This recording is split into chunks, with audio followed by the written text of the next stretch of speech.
Moses the Black Review. Curtis Jackson's redemption thriller blends crime and grace with a religiously timeless message. There is little to no precedent for crime thrillers explicitly tying their plots to a particular saint's story of repentance in the way religious biographies do. It's even stranger when the combination is a 4th century gangster turned saint that the film is titled after and a modern Chicago gangster scene. Queens rapper and music producer Curtis 50 Cent Jackson and Serbian filmmaker Jelena Popovic have recently changed that with their film Moses the Black. This is not a broad retelling of the saint's story, but rather of the prize and price of redemption and spiritual awakening. 50 Cent onboards a couple of black entertainers as stars alongside seasoned actor Omar Epps for an embracing yet no less dark film whose message won't fade anytime soon. In Moses the Black, the life of Malik Omar Epps in modern-day Chicago is the true battleground, not the 4th century Egyptian saints. Fresh out of jail, the feared gang boss is hot on the heels of rival gang led by Straw Quavo after the torture murder of his closest friend and fellow gangster Saeed Hodari. Retribution is at hand, Malik declares, and he means it. The bullets move faster than the order, and Straw's men begin to fall. Of the many things a mobster should,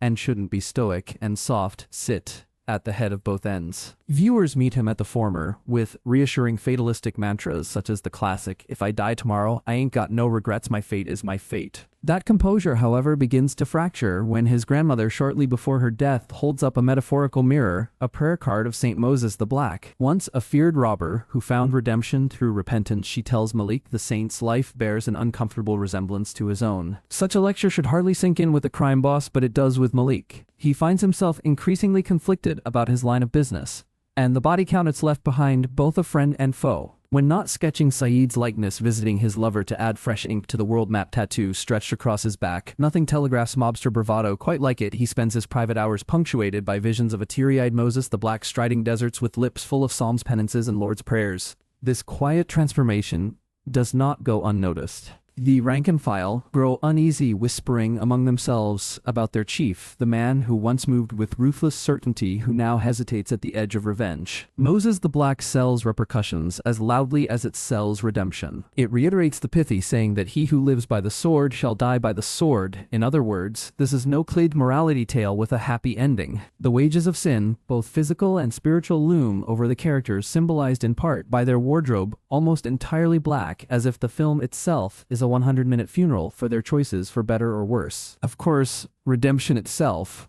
doesn't come cheap. Just as Moses the Black, played by the ever-brilliant Chukwudi Iwuji, didn't become wholly overnight, he struggled, failed, got back up, and kept going. Malik undergoes his valley of tears in prolonged fashion till the very end. There is no shortage of imagery and symbolism woven throughout Moses the Black. That should come as no surprise. Filmmaker Jelena Popovic is no stranger to religious storytelling, having previously directed Man of God. Here she strives to keep the film both spiritually reverent and brutally grounded. Cocaine is never shown outright, only implied, while blood is spilt without hesitation. Recurring shots of trains moving back and forth underscore the tension between parallel journeys that run until one must finally give way. Omar Epps' stint as Malik is solid, as is Cliff Chamberlain's portrayal of the corrupt police officer Jerry with his unsettling tantrums. However, it goes without saying that, with films of this sort, the discussion almost always tilts toward the celebrity faces. Another familiar pitfall follows close behind the amateurism of this group bleeding through the frame,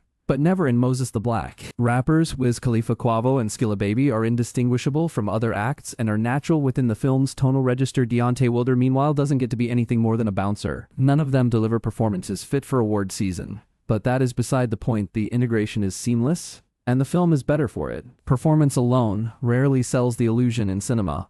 Moses the Black understands the importance of structuring character exchange through dialogue and moral sparring. "He who lives by the sword shall die by the sword" are words that refer to divine vengeance and have nothing to do with their kind of revenge, says one character. "Then divine vengeance must be in our favor," replies Malik. Elsewhere, the film distills its critique of worldly ambition and stark nihilism into blunt, euphoric lines, such as "People that own the world ain't got time for paradise, and if this is all there is, blessed be those that didn't last at all."